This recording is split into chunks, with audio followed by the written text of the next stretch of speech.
L'aube dans le Far West ne surgit pas subitement.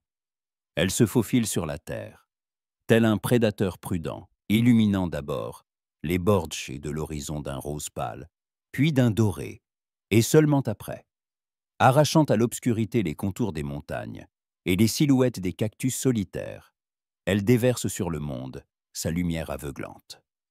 Pour Simon Mason, c'était le moment le plus important de la journée. Non pas qu'il aimait la beauté des levers de soleil, il était bien trop pragmatique pour de telles sensibleries. Il savait simplement que c'était à ces instants précis que l'air n'avait pas encore eu le temps de s'embraser, et que la poussière soulevée par le vent durant la nuit retombait, lui permettant de respirer à plein poumon avant que la chaleur accablante ne s'installe. Son ranch, composé d'une cabane bancale, d'un petit enclos et d'une grange, ressemblait davantage au contour d'un navire échoué dans l'océan infini d'herbes sèches.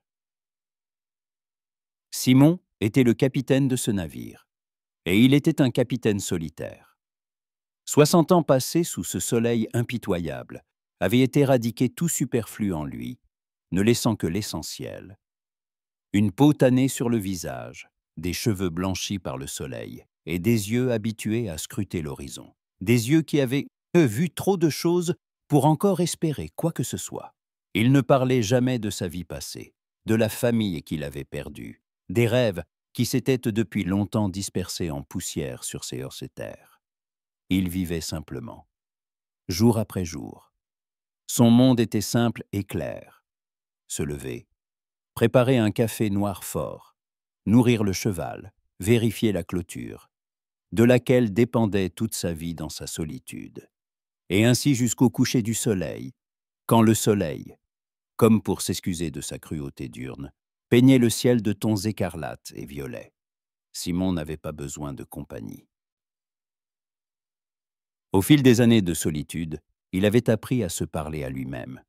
Et son cheval, un vieux hongre nommé Colt, était son auditeur le plus fidèle. Il connaissait chaque fissure dans les planches de son plancher, chaque grincement du gonds de sa porte. C'était son monde, bâti de sable et de pierre, et il en était le maître absolu. Personne ne pouvait le déranger. Du moins, c'est que ce qu'il pensait, jusqu'à récemment. Mais il y a quelques semaines, il l'avait remarqué. Sur le terrain voisin, inoccupé depuis plusieurs années, un nuage de poussière s'était élevé. D'abord, il avait vu une roulotte tirée par 2 chevaux maigres, puis la silhouette d'une femme. Elle était seule. Cela l'avait surpris. D'ordinaire, dans le Far West, les femmes seules ne s'installaient pas si loin des agglomérations. Les hommes qui tentaient de bâtir une vie ici partaient, brisés par la chaleur et la solitude, ou se saoulaient dans le saloon le plus proche. Et elle était venue. Elle avait apporté ses maigres possessions et avait commencé à bâtir une vie, seule. Simon l'avait d'abord observée de loin, du haut de sa colline. Il la voyait traîner péniblement des rondins pour une clôture, essayer d'ajuster une planche tordue au mur de sa maison. Dans ses gestes, il n'y avait ni grâce ni force, mais une persévérance incroyable, presque obstinée. Il avait reniflé, pensant en lui-même qu'elle ne tiendrait pas longtemps ici. Cette terre ne tolère pas les faibles. Elle la recracherait, comme elle avait recraché tant d'autres. Mais le temps passait, et sa cheminée continuait de fumer chaque matin. C'était étrange, et puis, l'odeur était apparue. C'était arrivé un matin, alors qu'il se dirigeait vers son puits. Le vent, qui d'habitude n'apportait que la poussière et l'odeur de l'herbe sèche, lui avait apporté quelque chose de complètement étranger. L'odeur était douce, chaude, avec des notes de cannelle et de quelque chose de fruité. Simon s'était arrêté, les yeux plissés. L'odeur venait de sa cabane. Il n'avait jamais de sa vie goûté de pommes au four, sans parler de tarte. Dans son monde, il n'y avait que la viande, les haricots et le café fort. Il avait froncé les sourcils, décidant que ce devait être une sorte d'hallucination. Mais le lendemain, l'odeur était revenue. Et le jour d'après. Et encore. C'était l'odeur de la tarte aux pommes. Chaque matin, comme une horloge, il percevait cet arôme. Et chaque fois, il se persuadait qu'il détestait le sucré, et que ce n'était qu'une stupide invention de sa nouvelle vie. Son chemin vers la grange passait toujours à l'écart de sa propriété, mais Simon commença désormais à faire un petit détour. Non pas par curiosité, non, c'était simplement plus pratique, se disait-il. C'est ce qu'il se disait, tandis que ses vieilles bottes écrasées indiquaient le gravier fin en s'approchant de son terrain. Il marchait lentement, feignant d'inspecter sa clôture. Son cœur battait régulièrement, sans accélération, mais il ne pouvait nier que son regard glissait vers sa fenêtre. Et un jour, il vit.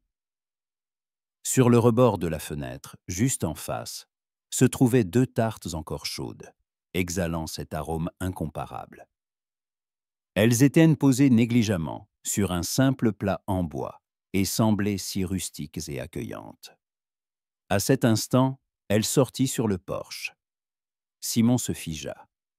Il ne s'attendait pas à ce qu'elle soit si près. Le soleil était déjà haut, et ses rayons tombaient sur ses cheveux, qui avaient des reflets châtains. Elle n'était pas jeune, mais son visage, bien que marqué par la fatigue, était ouvert et accueillant. Dans ses yeux, il n'y avait ni la peur ni l'obstination qu'il s'attendait à voir. Il y avait une sorte de force tranquille et sereine. Elle le remarqua. « Bonjour, voisin, dit-elle. » Sa voix était basse et mélodieuse, comme le bruissement de l'herbe sèche. Simon hocha lentement la tête. Les mots semblaient s'être coincés dans sa gorge. Il n'était pas habitué à des salutations aussi simples et humaines. « Matin », parvint-il à s'articuler finalement.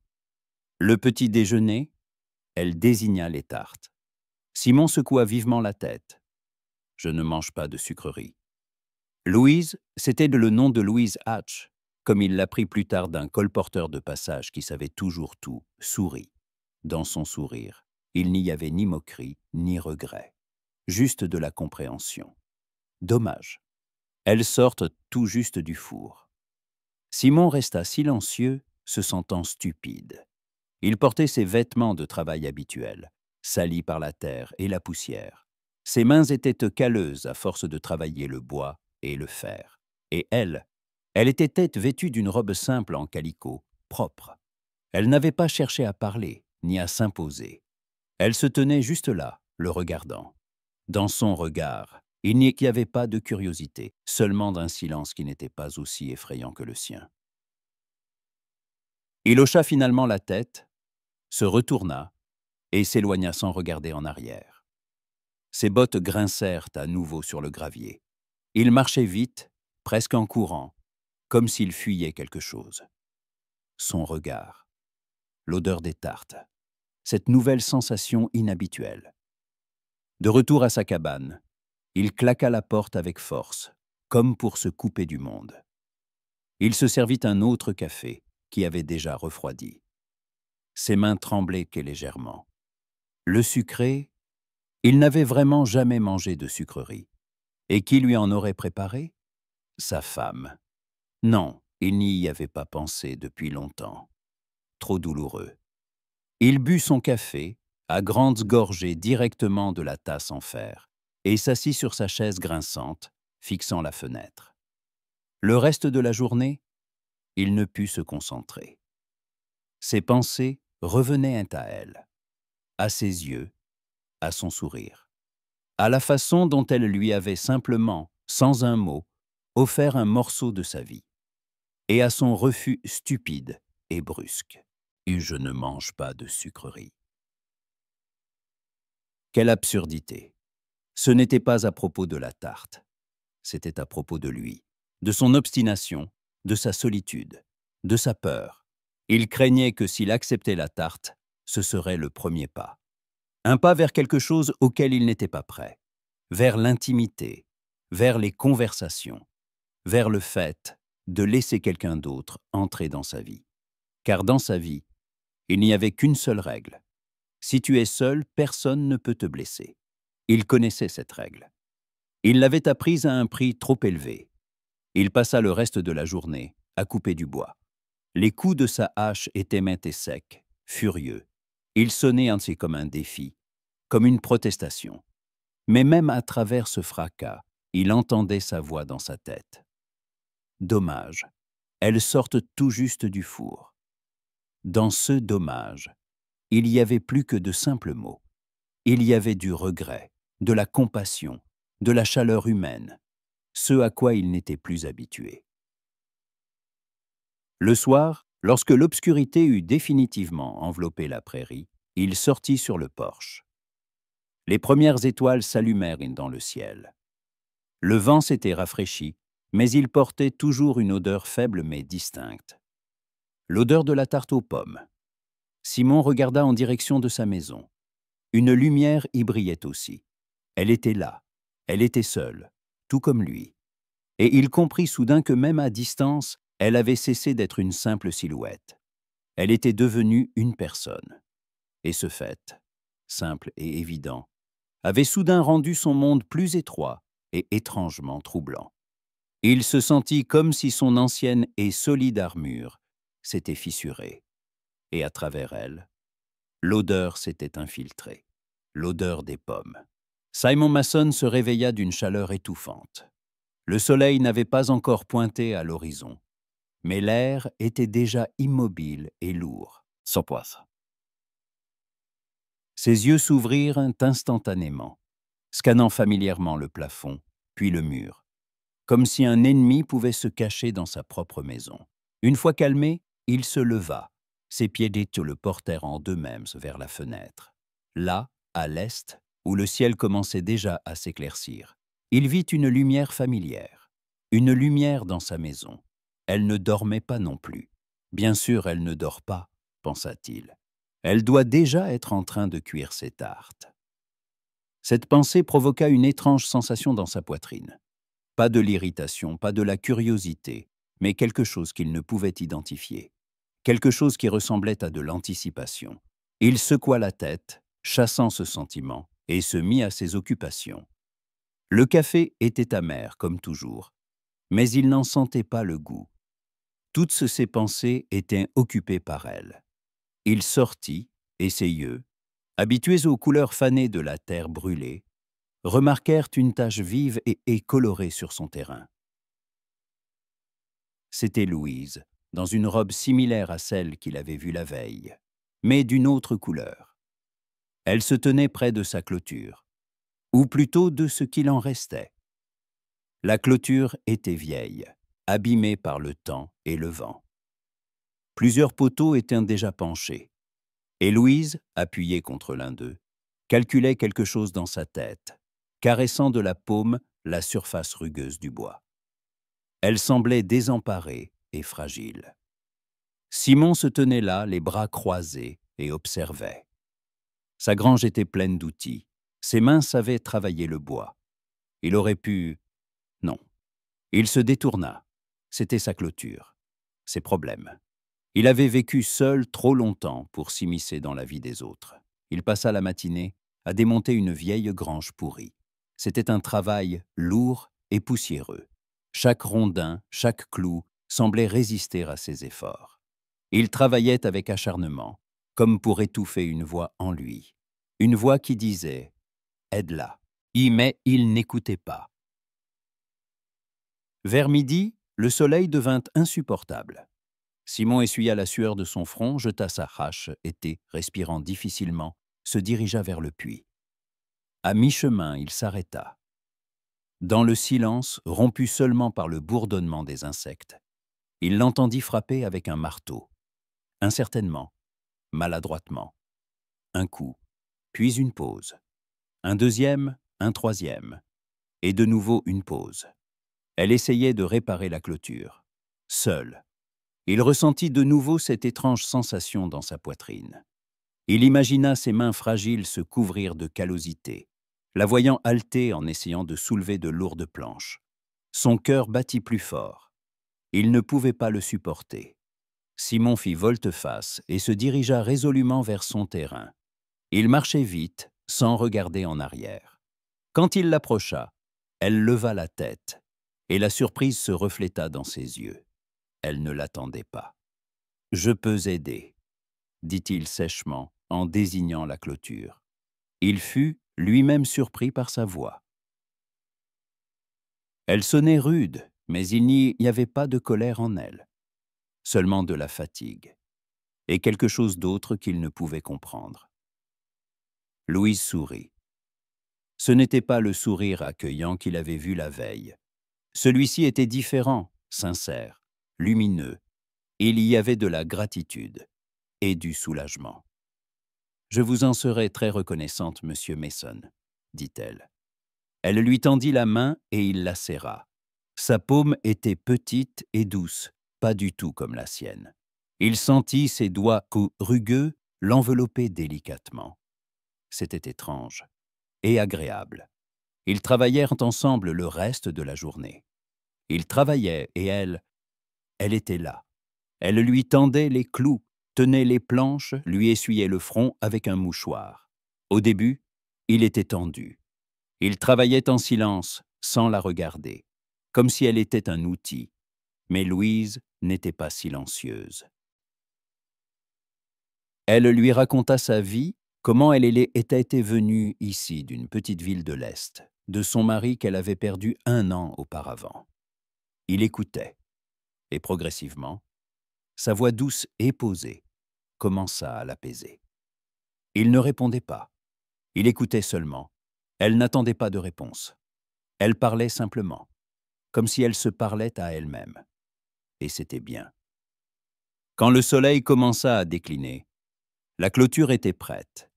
Elle était droite, solide, telle que devait être une vraie clôture. Simon se redressa, observant son travail. Il était satisfait. C'était une bonne sensation. Le sentiment du devoir accompli. Mais c'était plus que cela. C'était le sentiment d'avoir fait quelque chose de bien pour une autre personne. Louise aussi regarda la clôture. Elle souriait. « Merci Simon », dit-elle, l'appelant par son prénom. Il sursauta. Personne ne l'avait appelé ainsi depuis de nombreuses années. « De rien », répondit-il. « Une tarte aux pommes ?» demanda-t-elle. Simon secoua la tête. « Je ne mange pas de sucreries », dit-il. Sa voix sonnait comme la veille, mais ce n'était plus la vérité. Il avait déjà senti la douceur sur sa langue, non pas de la tarte, mais de quelque chose d'autre, de sa présence, de son sourire. Il se retourna et se dirigea vers sa maison. Louise ne le retint pas. Elle se contenta de le regarder s'éloigner. Simon sentait son regard sur son dos. Il marchait lentement, pas comme la veille. Il marchait, sentant comment sa vieille armure, qui le protégeait du monde entier, grinçait et s'effritait. Et l'arôme de la tarte aux pommes fraîchement cuites lui parvenait aux narines. Et c'était bien. Il entra dans sa maison, s'assit sur la chaise grinçante et ferma les yeux. Enfin, il était seul. Mais sa solitude n'était plus la même qu'avant. Elle était remplie de l'odeur des pommes et de la voix de Louise. Il but son café froid et décida que le lendemain, il réparerait le toit. Il devait fuir. Les jours suivants, Simon ne s'approcha pas du terrain de Louise. Il travaillait sur sa propre terre, mais ses yeux glissaient constamment vers la sienne. Il la voyait traîner péniblement des seaux d'eau, se pencher lentement pour désherber. Et comment, fatiguée, elle s'asseyait sur les marches du porche, les yeux fermés pour se protéger du soleil. Ses mains le démangeaient. Il voulait aller l'aider, mais quelque chose en lui, une vieille fierté tenace, le retenait.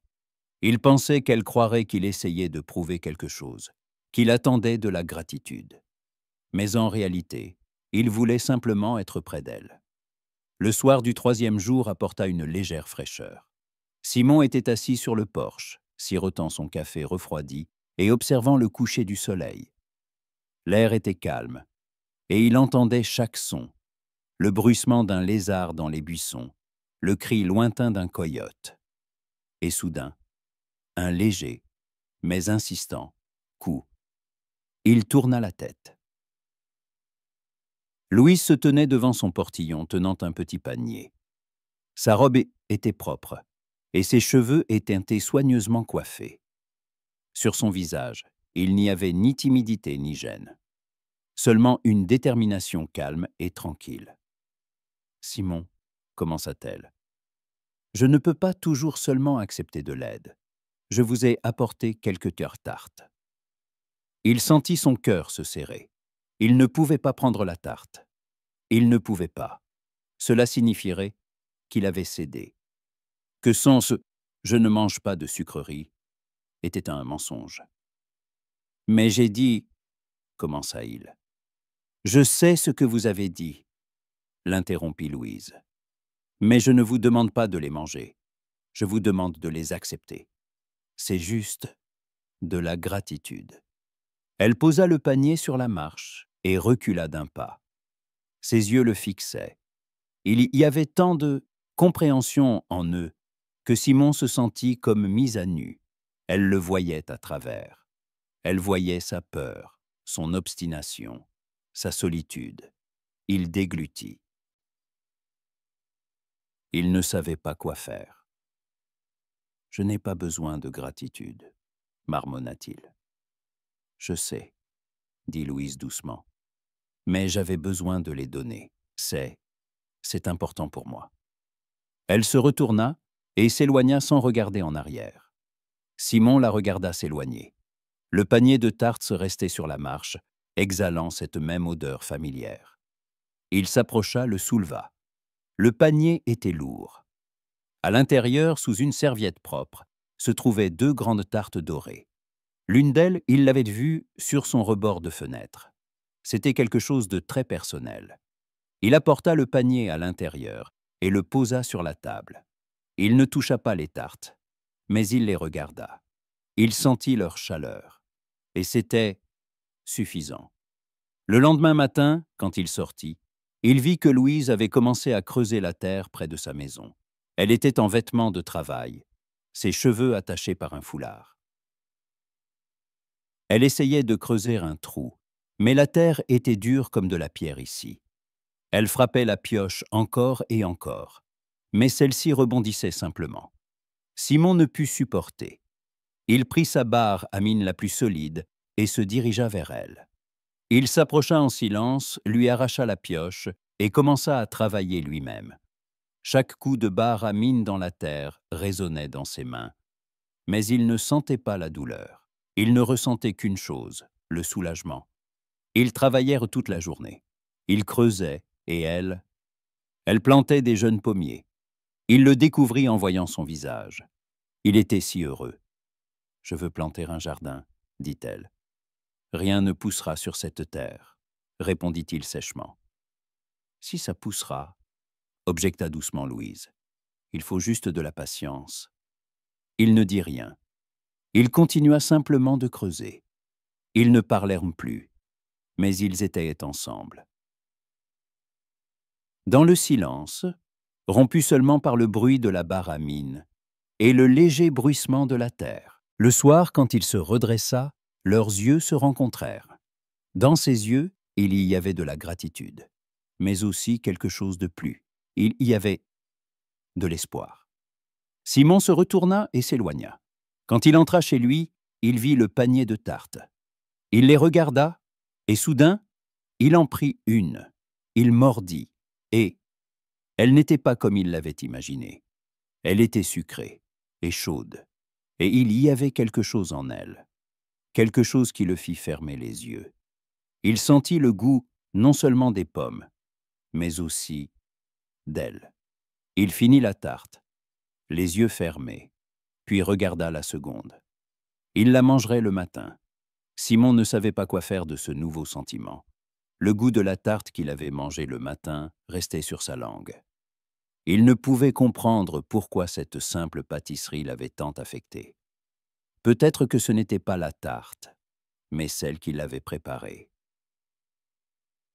Il mangea la 2e tarte le soir, et elle était tout aussi délicieuse que la première. Et il sentait toujours sa présence, sa chaleur. Le lendemain, il se réveilla tôt, comme toujours.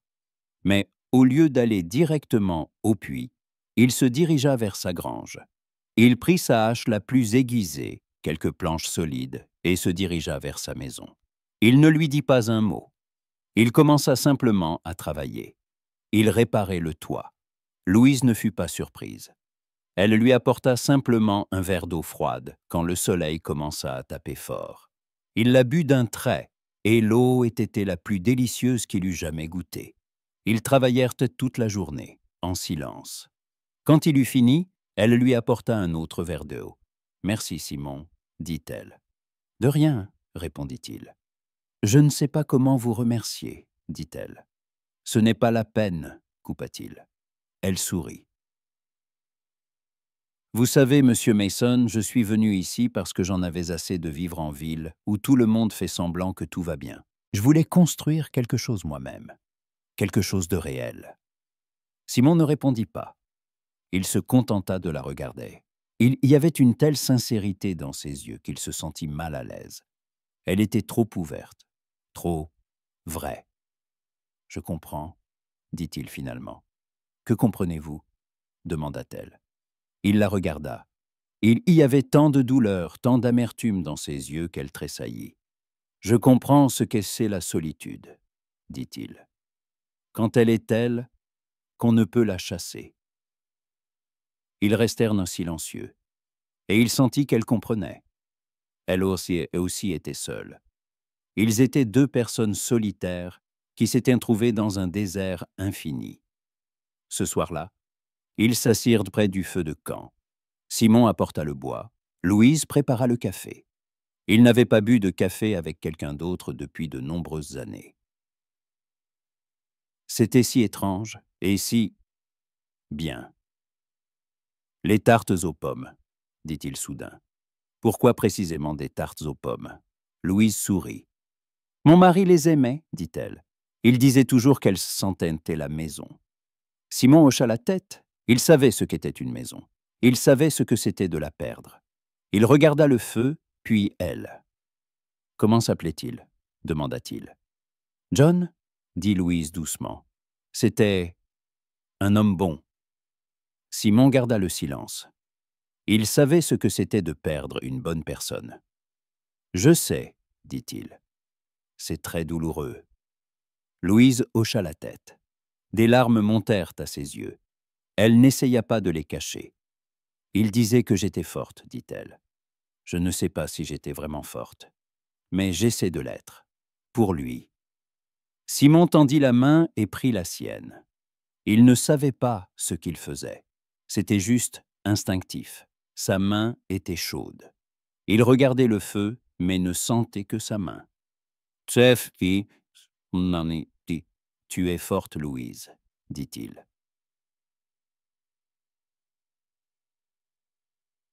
Très forte. Louise sourit. Et dans son sourire, il y avait tant de lumière, tant de chaleur, que Simon sentit quelque chose fondre en lui. Il ne savait pas ce que c'était, mais il savait que c'était bien. Il voulait être près d'elle. Il voulait l'aider. Il voulait qu'elle reste. Les jours suivants, ils les passèrent en silence. Mais ce silence n'était plus vide. Il était rempli de mots inexprimés, d'une compréhension silencieuse et d'un léger, doux frémissement qui naissait chaque fois que leurs regards se croisaient. Ils travaillaient ensemble, s'aidant mutuellement ici et là. Simon réparait les vieilles choses cassées de son ranch, et elle était juste là, lui apportant parfois de la limonade fraîche, ou simplement s'asseyant sur le porche, observant son travail. Elle ne parla plus jamais des tartes, mais chaque matin, quand il sortait de chez lui, il voyait sa porte s'ouvrir, et elle posait sur le rebord de la fenêtre une tarte fraîchement cuite et dorée. Il savait qu'elle était pour lui, et il ne disait plus « je ne mange pas de sucreries ». Il rentrait simplement chez lui, prenait la tarte et la mangeait. Et chaque fois, il sentait comment ce petit morceau de sa chaleur le réchauffait de l'intérieur. Un soir, alors que le soleil avait presque disparu derrière l'horizon, Simon tomba sur une vieille boîte rouillée que Louise apparemment s'apprêtait à jeter. Il la prit dans ses mains. La boîte était légère, mais Simon sentait qu'elle avait une signification. Il ne pouvait pas comprendre pourquoi. « Ce n'est que de vieilles ferrailles, » dit Louise quand il la regarda. « Non, répondit-il. Ce n'est pas de la ferraille. C'est la boîte de mon mari, dit-elle doucement. Il l'aimait. Il y gardait tous ses trésors. Simon hocha la tête. Il ouvrit la boîte. Il n'y avait rien de précieux à l'intérieur. Seulement une vieille photo jaunie, quelques fleurs séchées et une petite clé rouillée. Simon ne savait pas quelle était cette clé. Il sentit son cœur se serrer. Il savait que c'était sa douleur, son passé. Je ne sais pas ce qu'est que cette clé, dit-elle, et sa voix trembla. Il ne me l'a jamais dit. Simon la regarda. Il y avait tant de douleur sur son visage. Il voulait la serrer dans ses bras, mais il ne pouvait pas. Il n'en avait pas le droit. Il se contenta de se tenir là, la regardant, sentant son propre cœur se déchirer de douleur. Je ne sais pas ce que je fais ici, dit-elle soudain. Je ne peux pas gérer tout ça. Je dois partir. Simon se figea. Il ne pouvait pas en croire ses oreilles. Partir? Comment? Pourquoi? Il ne pouvait pas laisser cela arriver. Il ne pouvait pas la perdre. Il ne pouvait pas retourner dans son monde où il n'y avait ni tarte aux pommes, ni sa voix douce et tendre. Il lui prit la main. Sa main tremblait. « Ne pars pas, murmura-t-il. S'il te plaît, ne pars pas. » Louise le regarda. Il y avait des larmes dans ses yeux, mais aussi quelque chose d'autre, quelque chose qu'il ne pouvait comprendre. « Je suis juste fatiguée, » dit-elle.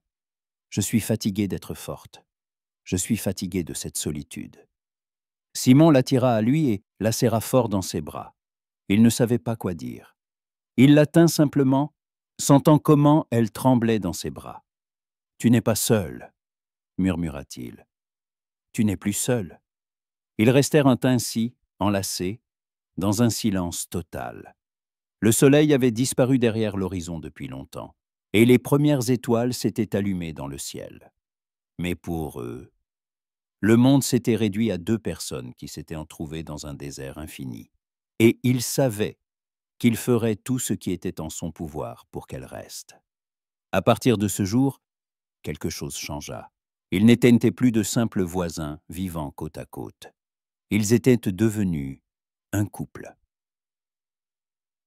Non pas dans le sens habituel du terme, mais d'une manière qui leur était propre, spéciale. Là qui ne parlaient pas de leurs sentiments, ne se touchaient qu'au pas, mais leur monde était devenu commun. Ils prenaient le petit déjeuner et le dîner ensemble, partageant la nourriture et le silence. Simon l'aidait à réparer tout ce qui se cassait, et elle était juste là, et c'était suffisant. Ainsi passèrent plusieurs semaines. Les pommiers qu'ils avaient plantés commencèrent à pousser. Ils étaient encore petits, fragiles, mais ils étaient là, vivants, comme un symbole de leur nouvelle vie. Simon les regardait, et quelque chose bougeait en son âme. Il ne se sentait plus seul, et il en avait peur. Il craignait que ce sentiment ne disparaisse aussi vite qu'il était apparu. Un matin, il sortit de chez lui et vit que la roulotte de Louise était attelée. Ses affaires étaient soigneusement rangées à l'intérieur. Sa porte était verrouillée. Simon sentit son cœur se serrer. Il n'en croyait pas à ses yeux. Elle partait. Pourquoi? Il ne pouvait pas comprendre. Il s'approcha d'elle. Elle se tenait près de la roulotte, tenant un petit sac de voyage. Ses yeux étaient rouges, mais elle ne pleurait pas. « Tu pars ?» demanda-t-il. « Oui, » dit-elle doucement. « Je dois. Je ne peux pas rester ici. »« Pourquoi ?» demanda-t-il. « Qu'est-ce qui s'est passé ?»« Rien, » répondit-elle. « Simplement, je ne peux pas. Je dois partir. » Simon resta figé. Il ne pouvait pas comprendre pourquoi. Elle ne lui donnait aucune explication. Il voulait crier, voulait demander ce qu'il avait fait de mal, mais il ne pouvait pas. Il était trop choqué. « Je ne veux pas que tu partes, » murmura-t-il. Louise le regarda. Il y avait tant de douleur dans ses yeux. « Je sais, Simon, mais je ne peux pas. » Elle s'assit dans la roulotte, prenant les rênes. Simon la regarda, les larmes aux yeux. Il ne pouvait pas laisser cela arriver. Il ne pouvait pas la perdre. « Attends !» cria-t-il. Il courut vers sa maison, puis revint tenant un panier. Le panier était rempli de pommes qu'il avait cueillies sur ses arbres. Elles étaient encore petites, mais elles étaient là. Il lui tendit le panier. « Prends ça, » dit-il. Louise prit le panier. Elle le regarda. Il y avait tant de désespoir dans ses yeux. « Je n'aime pas le sucré, » dit-il. « Je n'ai jamais aimé ça. Mais j'ai aimé tes tartes. Je les ai aimées parce que c'est toi qui les avais faites. Ce n'était pas pour le goût. C'était pour toi. » Louise le regarda. Des larmes montèrent à ses yeux. Elle posa le panier à côté d'elle. « Je ne savais pas, » murmura-t-elle. « Maintenant tu sais, » dit-il. « Je t'aime, Louise. » Louise sourit à travers ses larmes. Elle posa lentement les rênes. Elle le regarda. « Je t'aime aussi, Simon, » dit-elle. « Je ne partirai pas. Je resterai. » Simon sentit son cœur se serrer. Il n'en croyait pas ses oreilles. Elle restait avec lui. Il s'approcha d'elle, lui prit la main. Elle était si chaude. « Maintenant je peux, » dit-elle. « Maintenant je peux rester. » Elle descendit de la roulotte. Ils restèrent mais que silencieux. Le soleil était déjà haut, et ses rayons tombaient sur leurs visages. Ce jour-là, ils ne travaillèrent pas. Ils s'assirent simplement sur le porche, se tenant la main. Et ils savaient que leur vie ne faisait que commencer. Et ils savaient qu'ils seraient ensemble. Jusqu'à la fin de leur jour.